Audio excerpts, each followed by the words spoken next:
consulting your own inner subconscious mind, or the part of you that has a greater understanding of what life is about and what you're meant to do and how you're doing and that kind of thing. So that's not bad for the card as a card. It helps us maybe to make better judgments. And it will also from time to time pass judgment on us and how we're doing and our behaviour and our actions and our ideas and our plans. And that's useful because if you get, it's like good advice from, from somebody who knows more than you do. It's always good to follow. So that's part of what the tarot is, it's judgment. I also get the Five of Swords. So maybe it's again the idea that if you're undecided about what to do or how to do it, we've got somebody walking off to comfort the person who's been defeated, let's say. So if you find yourself in this position having been defeated, you'll get good advice. Or if you're this person going off to comfort, you're going to be helped to give appropriate information to this individual, as well as if you need to confront this person, because what do you do with a bully? You don't let them away with it. You should. It's going to tell you in this case, make the bully back down. But it can also be, because I'm saying what's the tarot, and I wanted this to be the past, and so maybe it's telling us in the past, if you were connected with the tarot, you were asking for trouble, because it's a card of trouble and conflict and difficulties.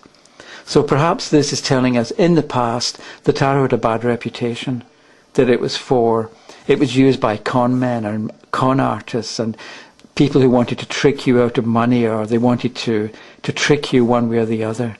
And if you were involved with the tarot, you would be branded as a witch or somebody who ought to be burned at the stake or whatever. So it's telling us the nature of this card, the storm clouds here, the suit of swords, the people involved, the sadness, the hardship, the taking revenge, the cruelty in this person's face. All that's involved with how the tarot was regarded in the past. Generally speaking, there were certain people who studied the subject might have had a different understanding, but the general idea is that tarot cards, just rubbish, it's nonsense, it's stupid, it's fortune-telling, there's no value in it. So that's the past, this is the present, judgment. It's time for an awakening, a reawakening, or it's time for, I don't know about the tarot to come out from the closet, but maybe it's time, or people can begin to understand now that with tarot cards you can actually have an opening of understanding, and there can be great value in what the tarot will tell you. Now I get my fingers crossed for this one, for the future. The Hermit, wow. Look at that. So we've gone from a minor trump in the past, people thinking lightly of the tarot. Judgment for renewal and rebirth in the present, and in the future, the Hermit. So, in the future, it's sort of mind-boggling that, because it's a major trump and it's upright and it's the Hermit. So, the tarot, maybe it gets stronger, or it's more accepted as being a legitimate. Because the Hermit's kind of a wise old fellow who will guide you and who keeps to himself and is quiet and private, but yet at the same time in some decks, some books will tell you that the Hermit is somebody who is willing to lead other people.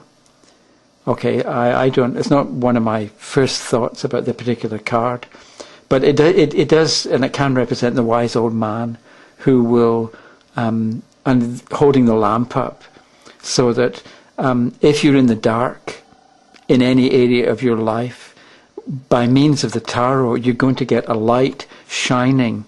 And if you follow the direction in which the tarot points you, you're going to become wise and handle things the way a wise old person would.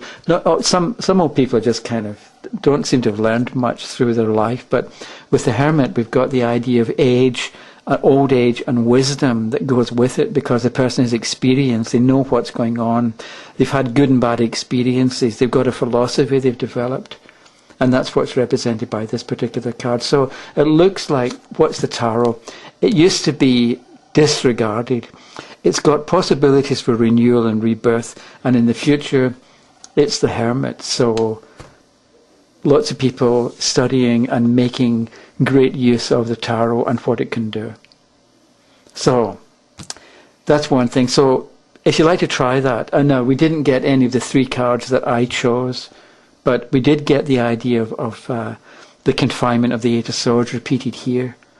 So think about a question that you want an answer to, and it can be personal or a general one, and then look through each the cards and think about what that card would mean, and does it apply to the question, or what would it mean if it came up in the answer, and then shuffle and then choose 3 cards, or choose maybe the same number of cards, and then turn them over and see what correspondence there is between what you thought the answer would be and what a shuffle is going to reveal as the answer. So I hope you find that interesting, and if you do, leave a comment, send me an email. I'll put the address on screen and we'll take it from there.